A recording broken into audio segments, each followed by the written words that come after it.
Assalamu alaikum, my dear participants.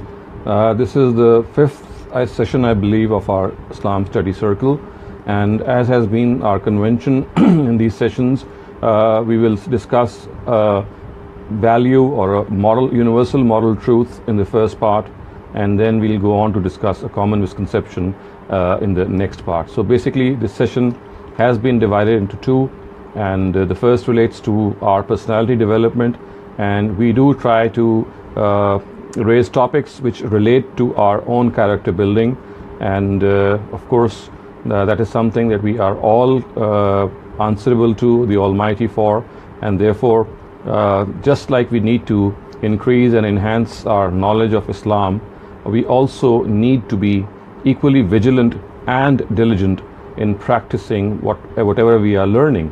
And of course, a lot of things that we learn are already found innately in our own intuition, in our own nature.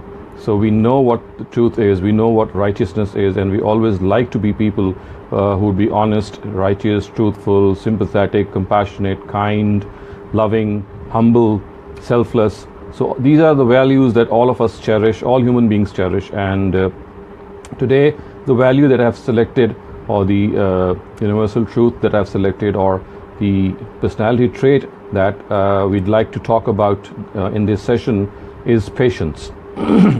So the word is very simple. It's a 6-letter word or a 7-letter word, but in fact it's the most difficult thing on planet Earth.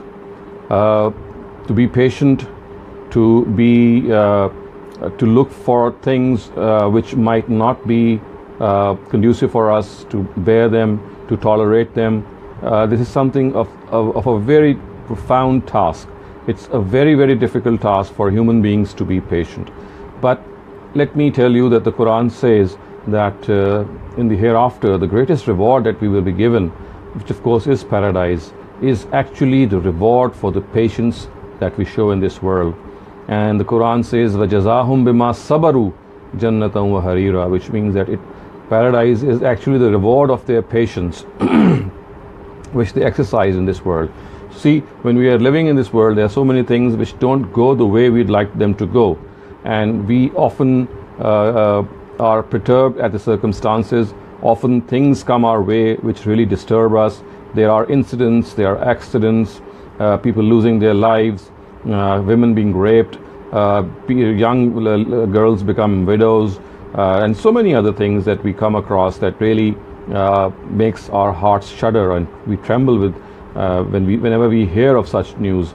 But again, this is something which is going to happen as long as we live. People will always be facing these trials in which the only outcome or the only remedy to face that trial is to be patient, is to exercise self-control, is to think that whatever is happening for some grand scheme of things in which things are being programmed by the Almighty in a way that whatever is going to go on or whatever is going to happen, even if it is not very something which we don't like, but even then we have to trust the Almighty that things have some hidden good concealed for us. Now, as far as patience is concerned, you would perhaps agree that whenever we are tried and tested, like for example, if we have a financial crisis, or if we have a health crisis, we are sick, we have some bad disease or a terminal disease. Similarly, we have other circumstances in which we lose a very cherished and a very dear person in our life. So all these occasions are such that require our patience. They require that we should be composed. They require that we should accept the will of God. They require that we should acknowledge the fact that the only way out of this situation is to show patience and as gratitude as well to the Almighty.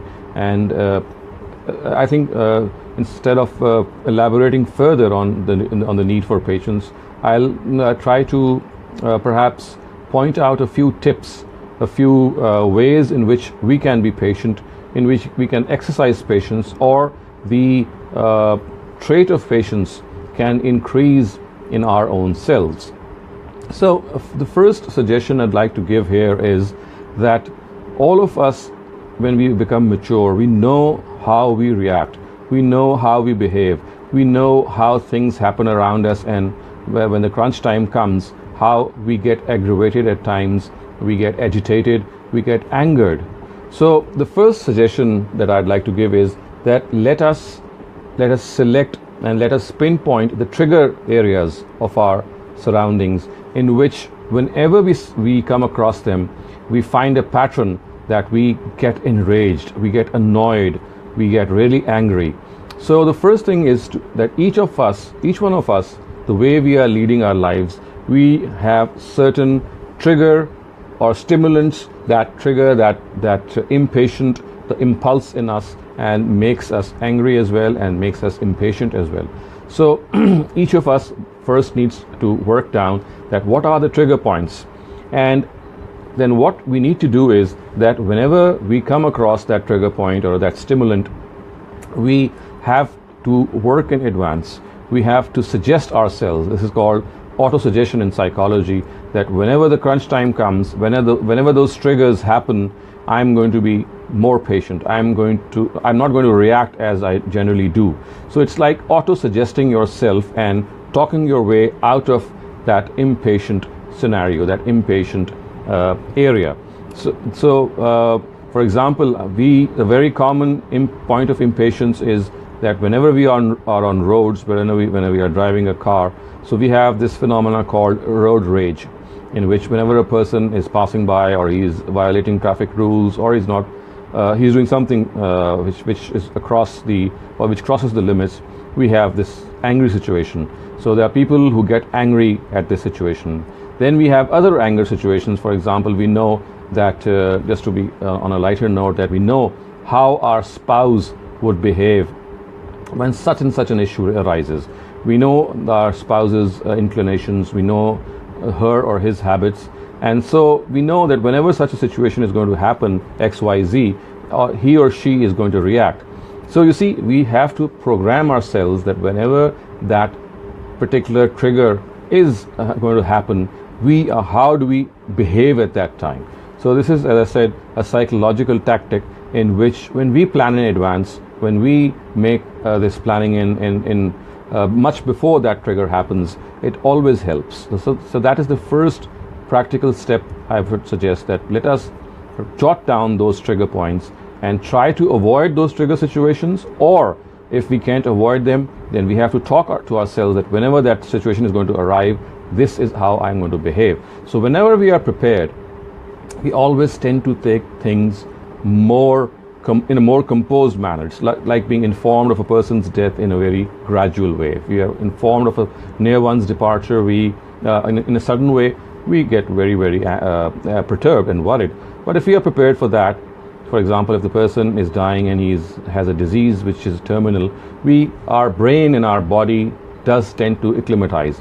Although the shock is still there, but the shock always is absorbed in a very in a better way. So in a similar way, when we plan for our trigger points, when we talk about those trigger points, when the time comes, we might still react, because it's always very difficult at that time. But since we have talked ourselves regarding that particular area, our reaction would be controlled as time goes on, because this auto-suggestion, or this talking about ourselves regarding the trigger points, is not just a one-time process. It has to go on. Now, the second suggestion that I'd like to give here is that one thing that makes us patient is to look around ourselves and see people who are in grief, people who are in distress, people who are worried. We'll find so many people around us, humanity around us, who are living below the poverty line. Wherever we are, in whichever country we are living, even if we are living in a very affluent country, we know that the global situation is not that pleasant. 40% of the people living on this globe live below the poverty line. They don't have the basic necessities of life. Think of the drought which has taken place in Somalia or some parts of Africa. Think of what's going on in areas where there has been a recent earthquake or a flood or any such natural calamity.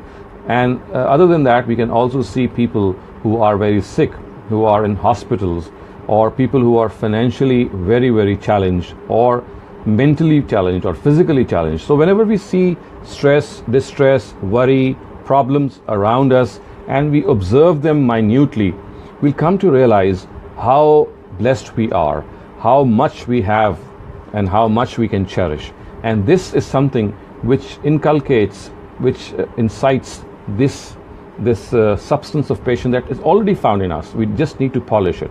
So when we see others in grief, when we see others in problems, we have this feeling that we have been secured and delivered from a lot of these trials and tests which other people pass through, and therefore it instills patience in our personalities.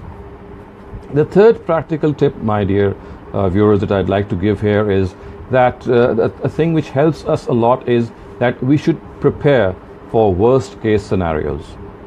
So we have to hope for the best, but prepare for the worst. So hoping for the best and preparing for the worst is something which is always helpful to us, because you see, when we do something, when we expect something to happen and it does not happen, in fact whatever happens in a way that we tend to think that whatever we had been wishing or whatever we had been desiring, something which has taken place is entirely opposite to what we had actually envisaged. So we have to make this decision, take this decision that whenever we are doing something, whenever we are undertaking a plan, so we have to be very, very careful about the future and think that at times it may well happen that whatever we are thinking, it ends up as a total fiasco, as a total failure.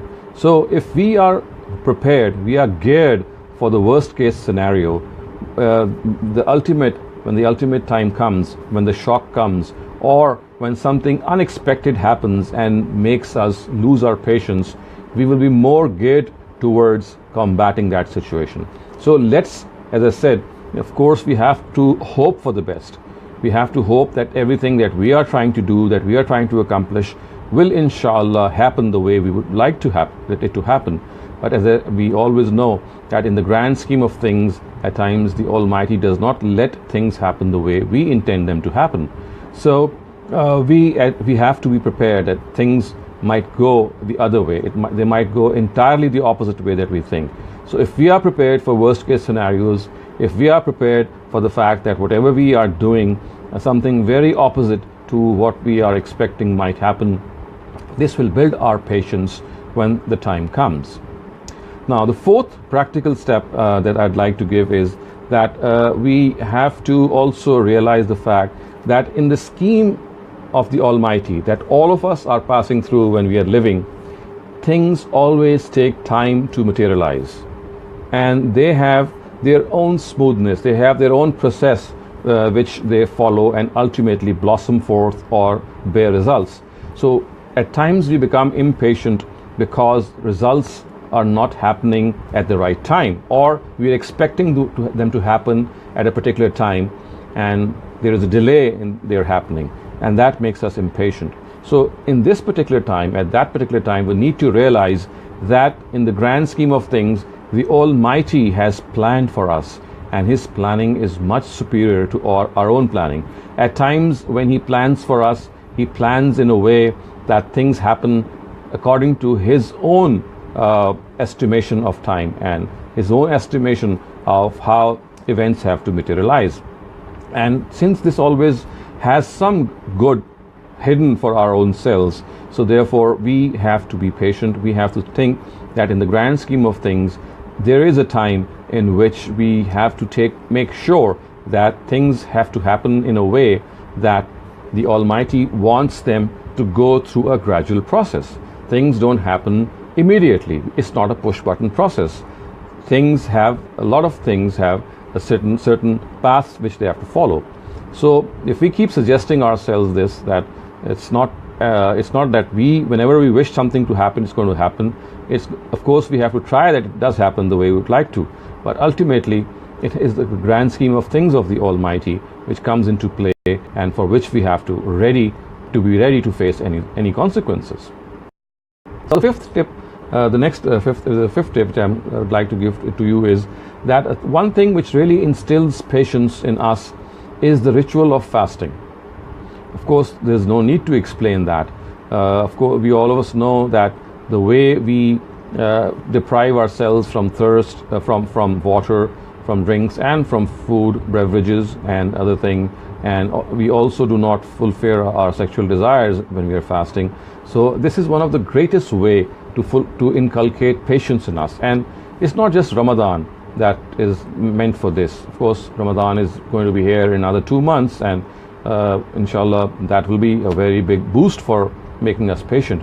But other than Ramadan, all of us need to realize that just as we pray some optional prayers, like we pray the nafal rakats, in a similar way we ought to fast nafal fasts each month, maybe 2 or 3 or whatever we can do, because when we fast, other than the obligatory fasts, we that the substance of patience, the jewel of patience, the pearl of patience really blossoms. The flower of patience blossoms in us, because then if we are actually fasting in order to achieve this steadfastness, this perseverance, and this patience.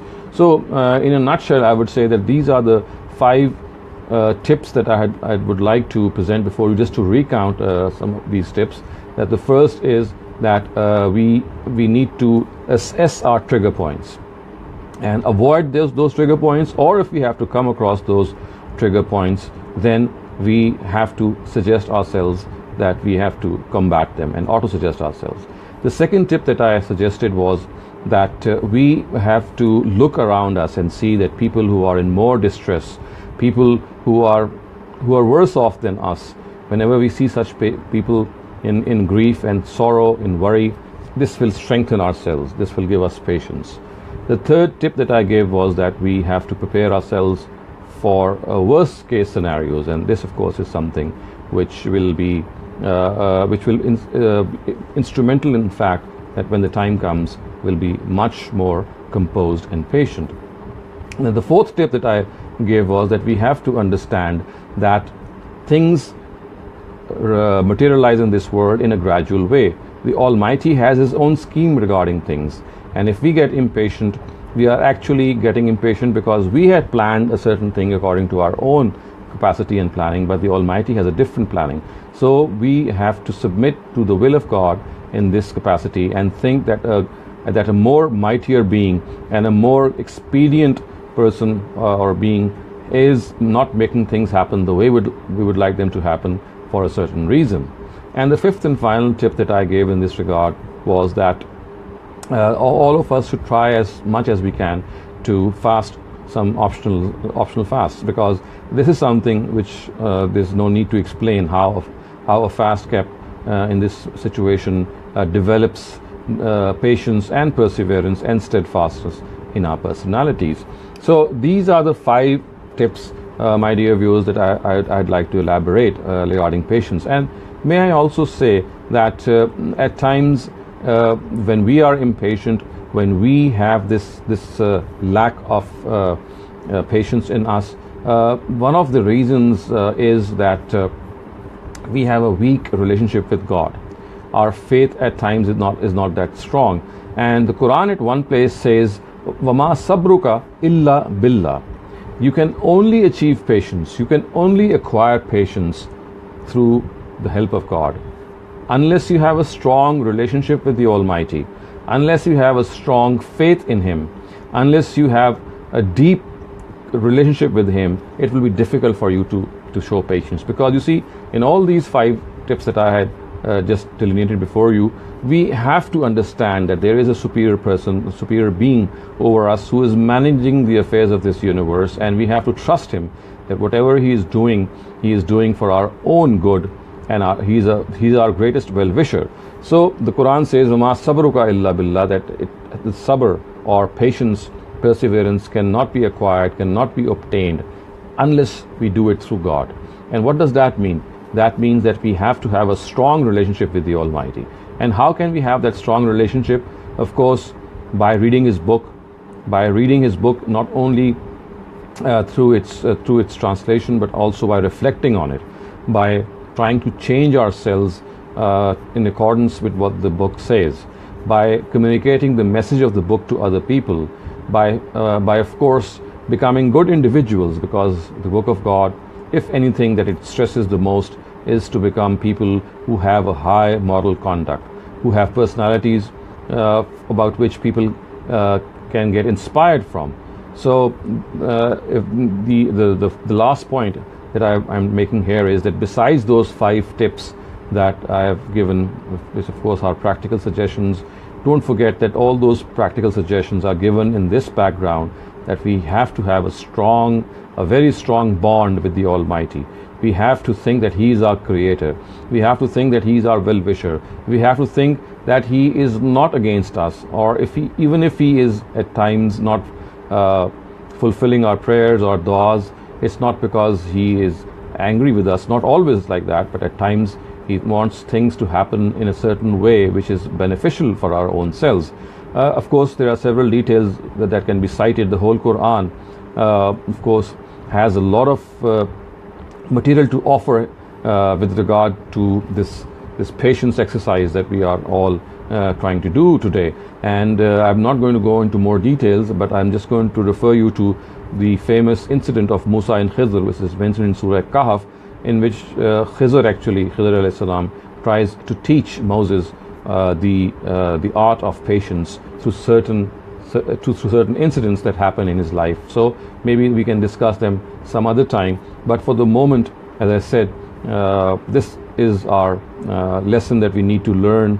And each of us, if we have lives which reflect patience, which reflect composure, which reflect calmness, of course, the biggest gift or the biggest consequence of patience is peace of mind. And I think this is the most important and the most sought after thing these days, peace of mind. In spite of a lot of problems and difficulties and issues that all of us face, if we have this patience, if we have the right connection with God, the biggest benefit, the biggest gift that we can have in this regard is that we'll have that peace of mind, we'll have that mental composure, the mental calmness, which in spite of a lot of stresses and worries, still keeps us calm and composed and connected with God, and always makes us a positive person. It makes us a person who is always thinking positively. In spite of the darkness, the desolate darkness around ourselves, we are still people who tend to see rays of hope emerging from darkness. And that is how the Almighty wants us to lead our lives on this earth as long as we live. So I conclude this first session here by making this suggestion to you that one of the biggest assets of human beings is this patience. And if we are able to acquire patience, if we are able to make our way in this life by this torch of patience lit, shining, and it's actually showing us the way, then this is something that will make us very, very successful in our lives. At least, if nothing else, we'll be people who have this peace of mind, this comfort of mind, in which we are able to deal with the problems of life in a very, very efficient manner. So if you have questions regarding this particular part, I'll be very glad to answer them. Otherwise, inshallah, we'll move on.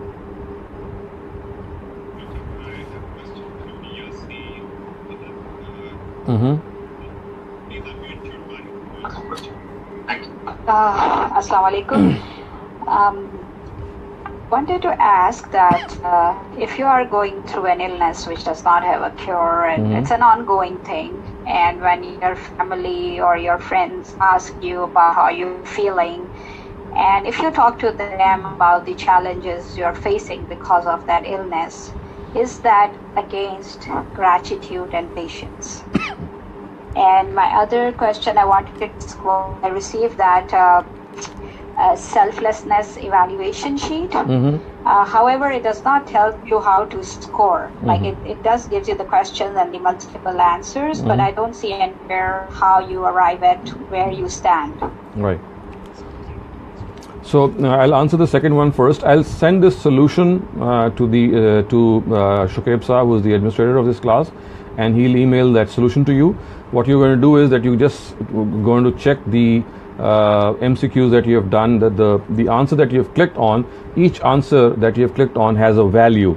and that value, when you total it, you'll get a score out of 100. So if you're 90 and above, then that is an exceptional score. Between 80 and 90 is very good. Between 70 and 80 is good. Between 60 and 70 is reasonably okay. But if the score is below 60, then that means that whatever you are being evaluated about, it needs much to be desired, and you have to improve a lot. So I'll send that score, that mark sheet to our administrator, and he will inshallah email it to you.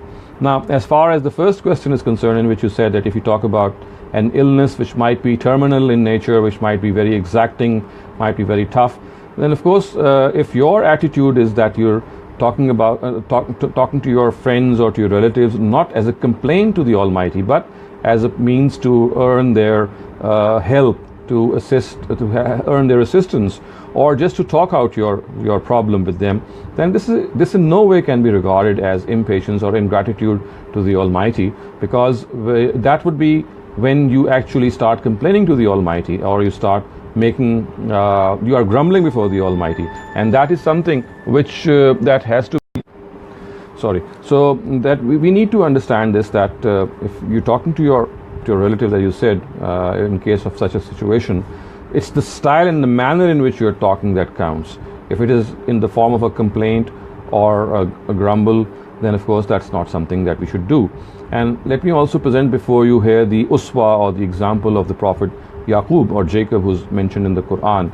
You know the story of Joseph, the way he lost his son to his other sons who had tried to kill him, and he got saved. So Jacob or Yaqub alayhi salam is reported to have said, when he was very, very uncomfortable and he was very worried about his son, he said, Innama ashku bassi wa huzni ilallah, that I present all my petitions and all my grumblings and all my all the things that bother me before God. So I am going to petition myself before God and present my du'as before God, because He is the best hearer of all petitions.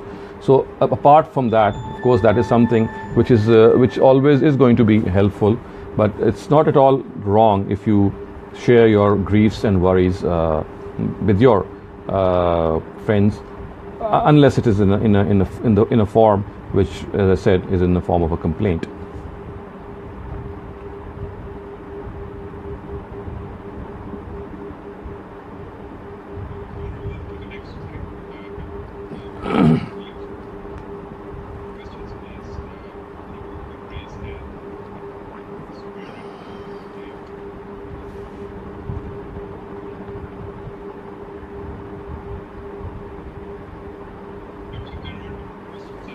Okay. So the misconception that we are going to discuss today, and the problem that is generally presented here is that at times Muslims are all embracive when they discuss and study the Quran, and the general attitude in studying the Quran is that the idea that we are given by most of our teachers and many preachers as well is that in the Quran lies the solution of everything. There's nothing which is not found in the Quran vis-a-vis human problems that they face, even challenges that they face. People think that even things like, for example, photography or gardening or space travel, or there are several subjects that we study. So the general attitude of Muslims is that all the problem that humanity is going to face, not only the problems but the inventions that they're going to ultimately make or discover, laws of gravity, science, biology, physics, chemistry, each and everything that human knowledge can think of is already found in the Quran. And that is why they make this claim that if we have to lead our lives the way we should, in accordance with the Almighty's will, then the way to go about it is that we have to find the solution of each and every problem from the Quran. Now, although this might be something which can be discussed separately and which can be true in certain respects, but I have to explain this a little more, and that is that the reason that people think that in the Quran lies a solution of everything is a certain verse of the Quran. This is found in Surah An'am, And the verse says, Ma farratna fil kitab min shay. It's a longer verse, I'm just quoting the relevant part, which says, the Almighty says, we have not left out anything from this book. So this particular portion of the Quran is generally cited, and then if I and you are informed about this portion, and if I and you are told that the Quran is a book in which the Almighty has left nothing out, everything is found in the Quran, obviously all of us would have this belief that whenever we have some problem or whenever we have some guidance that we need to undertake, we have to go to the Quran. If we have to, as I said, go to the moon or to the Mars or Jupiter or any planet, then the Quran is going to tell us.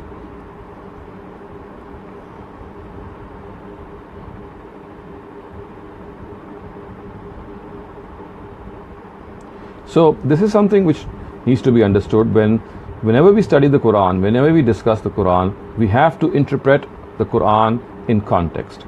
And this verse, Ma farratna fil kitab min shay, if we study the verses which come before it and the ones which succeed it, the scenario and the picture absolutely changes. The context in which this verse occurs is that people ask about when I speak of the word people here, it actually refers to the mushrikun, the idolaters of Arabia. So the Quran says that people say that they want reasoning regarding monotheism or tawheed, and this tawheed is something the Almighty says that it is found everywhere, and it is about this tawheed that the Almighty says, Ma farratna fil kitab min shay. We have not left anything out regarding any argument in favor of tawheed from this book. See how the scene dramatically changes. If we don't interpret a verse in its context, the meaning comes out to be absolutely different. So when this verse is interpreted in context, it does not say that the Almighty has put everything in this book, and the laws of physics and chemistry and science and biology and philosophy and psychology and metaphysics, everything is found in this book. That's not what this verse is saying. As I said, when interpreted in the context, if we study the verse which is prior to it, the concept of tawheed or monotheism is being discussed, and the Almighty is actually telling us that as far as arguments in favor of monotheism are concerned, nothing has been left out from this book. We have left nothing out of this book. All arguments which can convince us regarding monotheism are found in this book. And as I said, since this was basically addressed to the idolaters of Arabia, to the polytheists of Arabia, who were of course incriminated with very grave forms of polytheism, and for them monotheism was of something which was very alien to them. So the Almighty said that if you want to find any argument in favor of monotheism, don't think that you have to go anywhere else. Of course, your own nature is going to vouch for it. But as far as the book of God is concerned, Ma farratna fil kitab min shay, we have not left anything out as far as arguments are concerned. So this particular verse should not make us think that the Almighty has put everything in this book. And why do I lay stress on this misconception? The reason that I lay stress on this misconception is that people think that man has been born blind and he has to gain every type of guidance from the book of God. That is absolutely untrue. The Almighty has created man with a lot of potential. He has been created with a lot of inner abilities, innate guidance regarding morality. We've already discussed this some sessions ago, that as far as guidance regarding morality is concerned, the Almighty has given this innately to us. And if it mentions morality, if the book of God mentions morality, the reason for that is that it is actually further strengthening whatever we already know, or it is reminding us of what we already know. So we need to understand that what we have in our own hearts is that innate guidance, and whenever that innate guidance needs further guidance, it is here that the Quran comes in. So it is not that the Almighty has sent the Quran to produce curiosity in us or to make us think that we are absolutely blind as far as morality is concerned, and we have to find our way, and that the only way to find our way is that we consult the Quran. That is not the case. The Almighty says that as far as abilities are concerned, human curiosity is concerned, this is inbuilt. It's an inbuilt phenomena within human nature.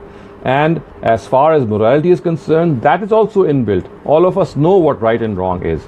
Or it is only to complement and supplement this guidance that the Quran has come. So the Almighty has actually told us that this guidance of the Quran is meant to supplement the guidance of intellect and the intuitive guidance that we already have. So man has a particular level of guidance already in his own self or in her own self. It's only a certain higher level that is needed through wahi or through divine revelation. So when we approach the Quran, when we study the Quran, we need to understand that it's not a book that's going to give us guidance on every sphere of life. It's a misconception. It's a misnomer actually. And you know what happens? I have seen students, I have seen people when they study the Quran with this thing in mind that they're going to have when they go into the book of God, they're going to have a solution for every little problem that they face or every question that they have in mind. And when they don't get the answer or when they are not satisfied, then they say that, okay, what kind of a book is this? And one of the reasons for this is that the mindset with which we go into this book of God is that we think that's going to answer every solution that we need to find. On the contrary, the Quran says that solutions, as far as solutions are concerned, a lot of them can be found by reflection, by deliberation, by using our intellect, by delving deep into our own intuition, by finding out the precepts of knowledge, the maxims of knowledge, the axioms of knowledge which are found in our own self. So the purport of the Almighty is that men and women should reflect. They should use their inner abilities instead of being thinking of themselves as being blindly, they're born blind and they need every small guidance, the smallest guidance that they need is from the Almighty. It's the other way around. The Almighty has created us with a lot of guidance. We already have that guidance within us. Our own intellect, as I said, our own intuition give us plenty of guidance. It is only when that intellect or intuition at times needs further guidance that wahi or the Quran comes in. And that is, of course, for example, in areas in which we have to, for example, relate to the Almighty, how to worship the Almighty. Our own intellect, our own intuition cannot discover the mannerism in which we can connect to the Almighty. It is here that wahi comes in. So the reason that I have made this misconception a topic for today is that the Muslim mindset, when they teach the Quran to their children and when they themselves come near the Quran, is that they think that it's a book of some kind in which it's like a magical thing. If you press a button, if you have any question in mind regarding anything in life, it's going to answer that. Now that's not going to happen. It never happens.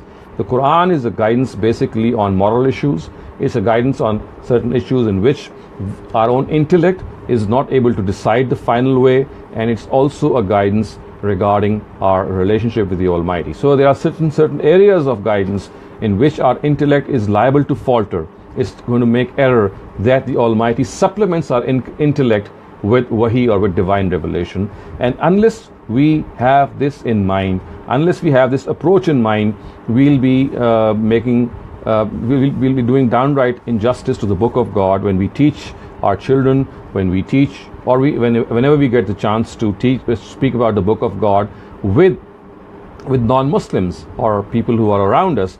And when we tell them that there is a solution to this in this book of every kind of problem that we have, so that's not the case, and that's not the right approach as well.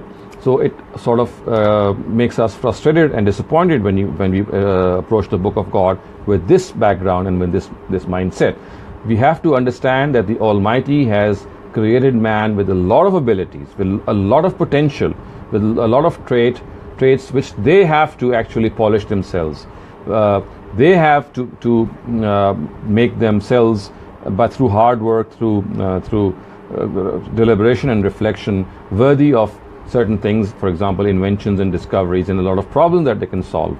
It's only in affairs in which we need some issues solved which our intellect is unable to decide, or in which we are relating to ourselves to the Almighty, like for example rituals of worship, that we need wahi and divine revelation. And of course divine revelation and wahi also is a huge instrument of reminding us of a lot of facts that are already found in our own intellect, in our own intuition. So the word of God is no less in that area.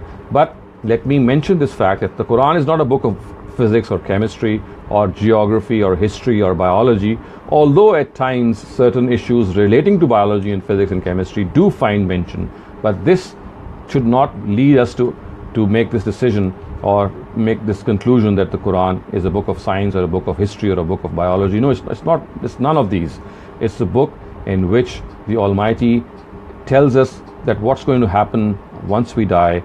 It tells us our relationship with the Almighty and the things, of course, which relate to these areas as far as our own guidance is concerned.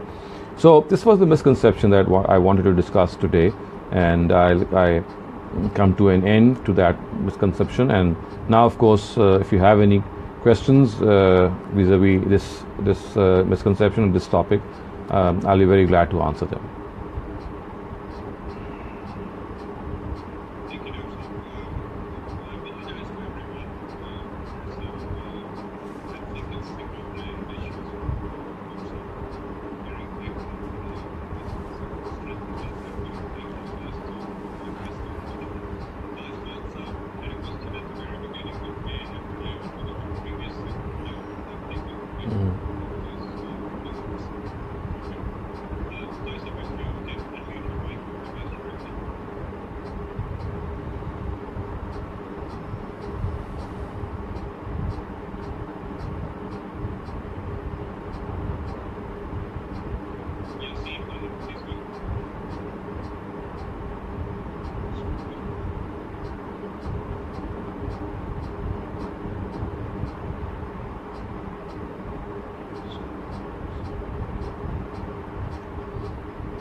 Yes, please go ahead.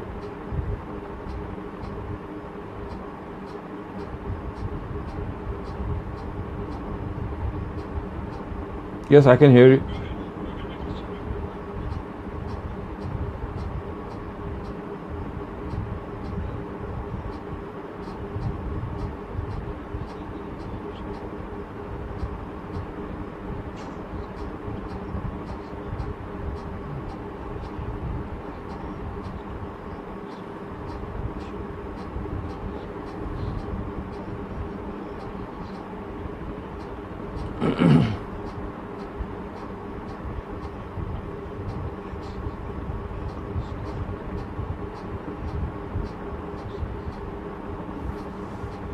And you have to supplement that. It's less than that you accomplished.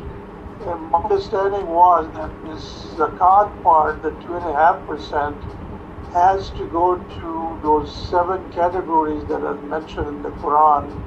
And those are miskins and all those. I don't remember all of them. And I'm wondering if you can explain that.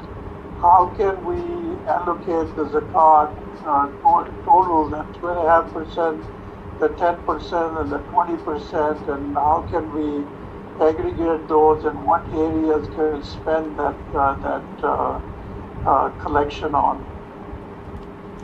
You see, as you have already just delineated, that zakat basically is the only tax which a government can impose on its Muslim citizens.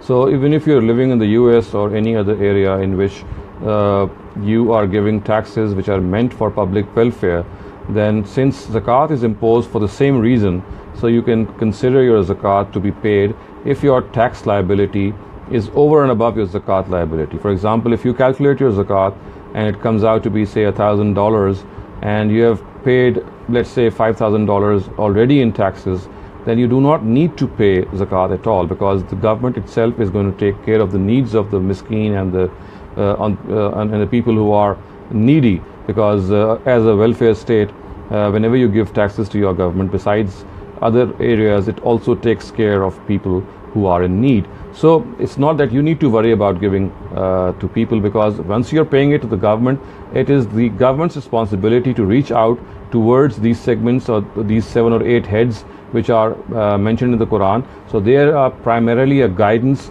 for a government in which it has to spend the money which it receives from its people, or the tax money which it receives from its taxpayers. So it's only in areas when your tax is less than your zakat money that you need to consider where to spend. So when your zakat is more and the tax that you're giving is less, which is very unlikely in most countries, only then you need to pay the zakat. And when you do so, the heads which are mentioned in the Quran can guide you. Of course, they relate to people who are in need, and need is something which should not be measured by one's affluence or poverty, because even at times people who are affluent, they become needy in their own circumstances. Similarly, there are people who undergo losses in spite of being very rich, and they have to suffer certain losses in their own businesses. We don't have to consider their financial status in such situations because of the loss that they have incurred. So as I said, that these heads, they come into play whenever our zakat money is more than the tax liability. For in that case, we have to pay that zakat to the society, and of course that is how we should disperse. But in most cases, for example, when people like you are living in the US, you are paying the tax that you are paying, it easily outnumbers the zakat that you might calculate for your own self. So in that case, I think that your zakat should be considered as already paid. However, if you think that your zakat liability is more than your tax liability, then you have to consider those heads which are mentioned in the Quran.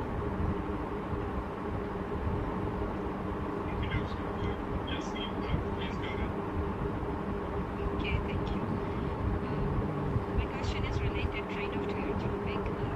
As you mentioned that in Quran or different dimension, Mm-hmm. so when we look at the seafood, Mm-hmm. Quran does tells us that the seafood are because it leaves us up to our nature to decide that of course the fishes that eat the other meat, either humans or other fishes like cannibal fishes are not for us, some the others are.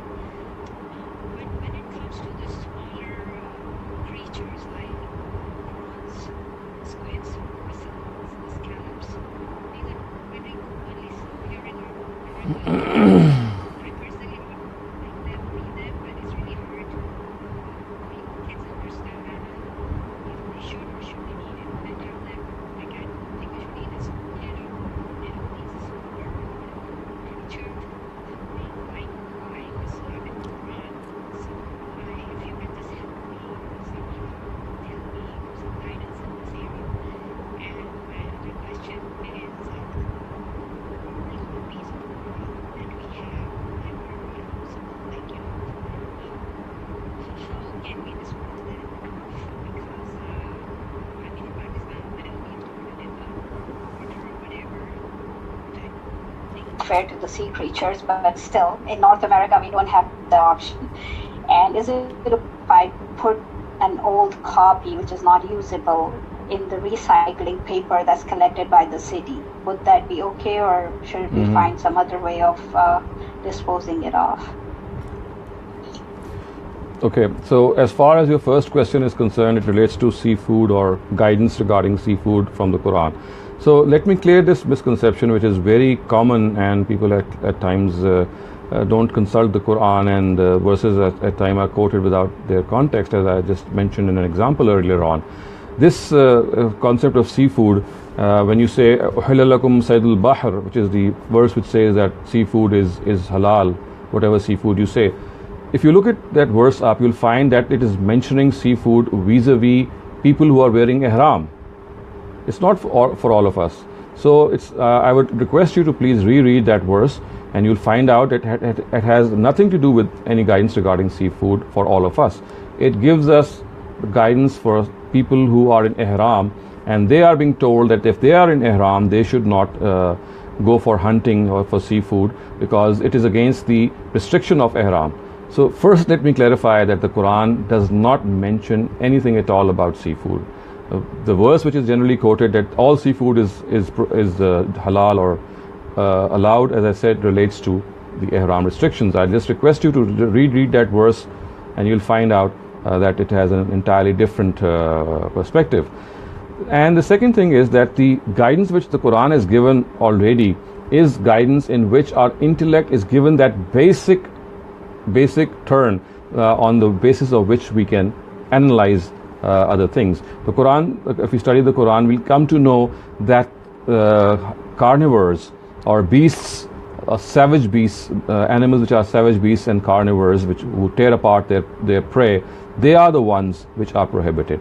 So we have to make this analogy ourselves, that in all animals which are basically carnivorous in nature or which tear apart their prey. For example, if you talk about seafood, then a clear example is shark. So shark food is, although if people think that verse, if they invoke that verse, they'll think that shark food is absolutely halal. As I said, that verse has nothing to do with seafood. That's a verse which relates to ihram restrictions.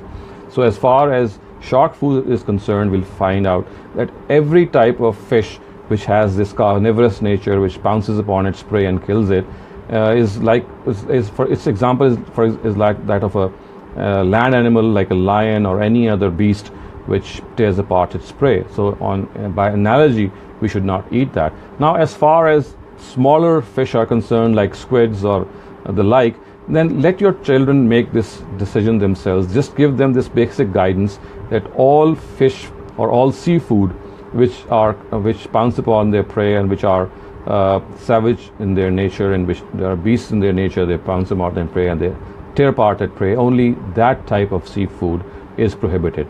Let them do their research on their own self, by their own self, and they'll get to know by applying this that whatever seafood is allowed or not. But of course, there can be a mistake in this as well, and that mistake also is something which people generally make. But the bigger thing is that we have to let our younger generation apply their own minds. We have to just give them the principle, and the principle is that all types of seafood or all types of sea fish which have this tendency should be avoided. Let them decide about the squids or the prawns or the lobsters or the crabs themselves. If they think, if generally the consensus is that these are type of fish which are not carnivorous in nature or which do not pounce upon their prey, then they're absolutely halal. But please do make that correction, that whenever, or give yourself this time, that whenever you go home or whenever you are able to pick up the Quran, please read that verse which says that seafood is halal. That's not the case. It specifically relates to pilgrims who are going for Hajj or Umrah.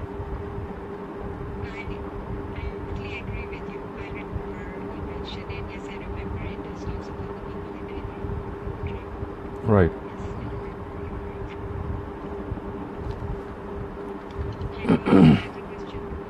I'm sorry, I forgot the other question. Oh yes. So there can be a number of ways. For example, you can just burn the Quran. Just have it burnt. Maybe put some gasoline on it. Have it completely burned. Or you can give it to a binder, as a person who can bind your books.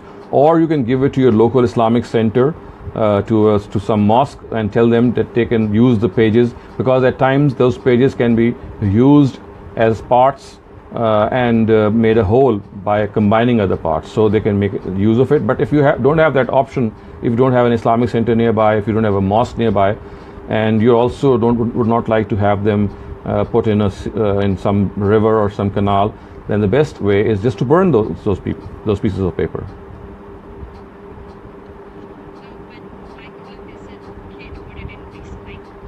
No, that would not be.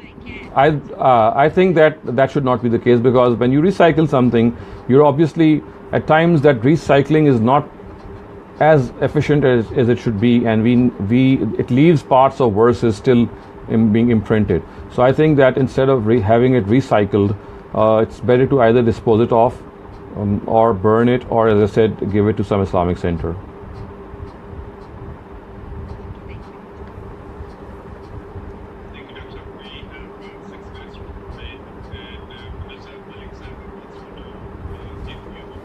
How to calculate the zakat liability at a later time? Do you plan? Yes, inshallah, we'll take up a whole session, because zakat is a very detailed subject. We'll take it up, inshallah, in one of the coming sessions, and do a detailed study on that. Thank you. Tahir, can I just ask? Yes, sure. I'll come back to you if there is time left. Thank you. Shehzad bhai, we were discussing about how to dispose of Quran. About shredding. Shredding. Because if the shredders are gone, well, that nobody can even remake once they are already shredded. So the purpose is to respect. So is that the shred?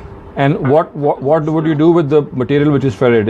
Is it burnt or disposed of? What happens with those bits?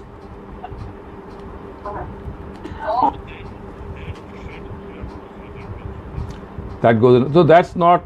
I mean, you see, there's always this element in which people can object to, because you see, if you think that this paper had verses on the Quran in it, and even though it has been totally shredded and there is no part which can be read, still this could be an element in which there could be some objections, even if we can deal with them. But I would suggest that the best way that has happened in the past as well, in the times of our caliphs, in earlier histories, is that either they burnt that material or they just put it into some large expanse of sea water where it would just go away.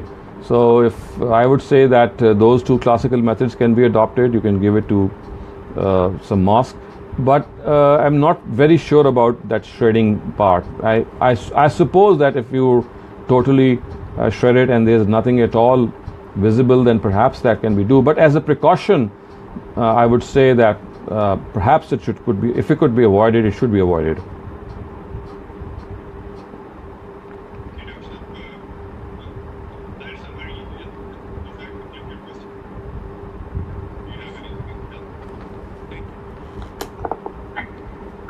Yasin Pansaka, I'm very sorry for the earlier interruption. Go ahead.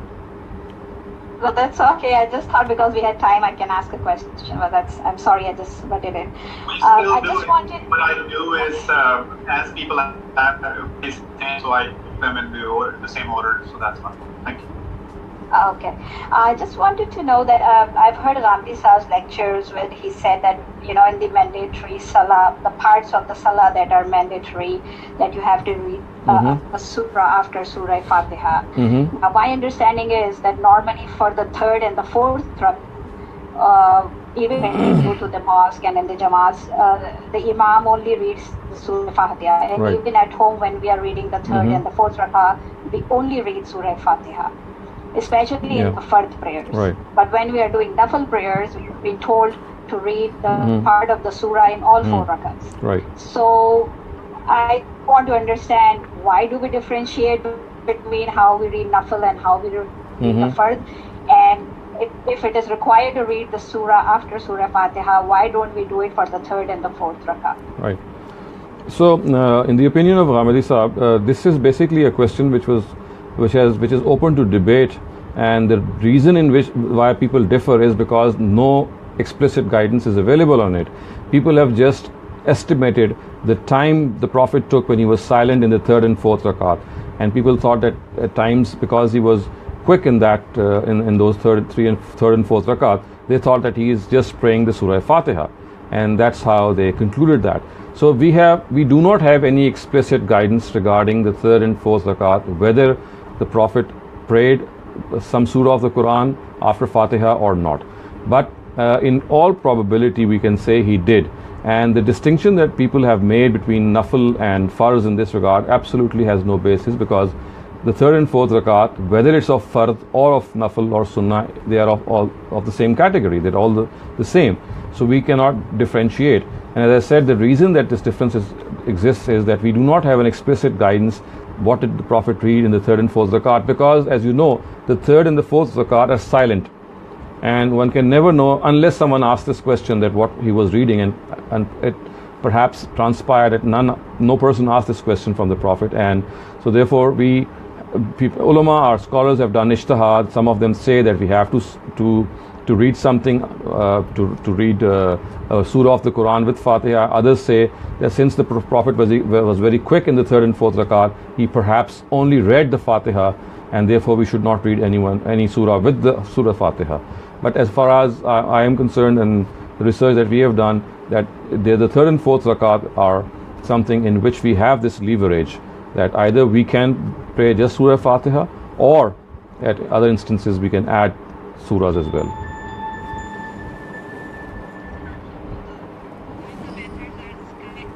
Right, right, right, right.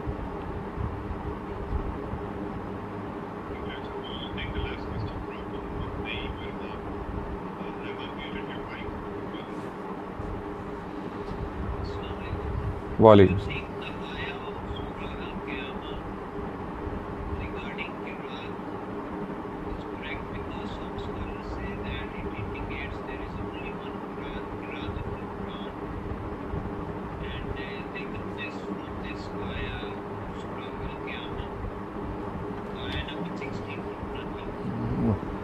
Well, I have written a lot of I've devoted a number of pages to this particular ayah because it formed my doctoral thesis and my postdoctoral research as well. So I cannot just summarize it in a few words, but of course, yes, in a very short space, I'd just say that as far as these verses of the Quran are concerned, which start off La tuharrik bihi lisanaka, from that part is verse 16. It tells us that the Quran was rearranged once it had been revealed in its chronological sequence, and then it was read out to the Prophet. And that reading is one reading. And we don't have any multiple readings. As far as those multiple readings and multiple versions are concerned, I have discussed them in detail in my book, and have shown that there are other reasons because of which they have arisen. Otherwise, as far as the qiraat or the reading of the Quran is concerned, it was one always. And the multiplicity which is attributed to it has arisen because of certain reasons.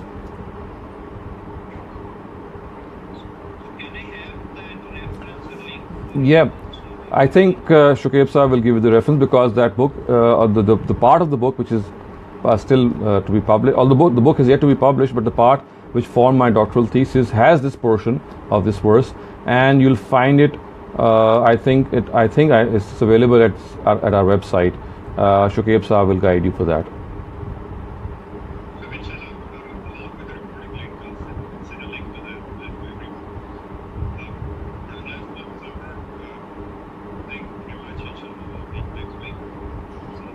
Walaikum assalam.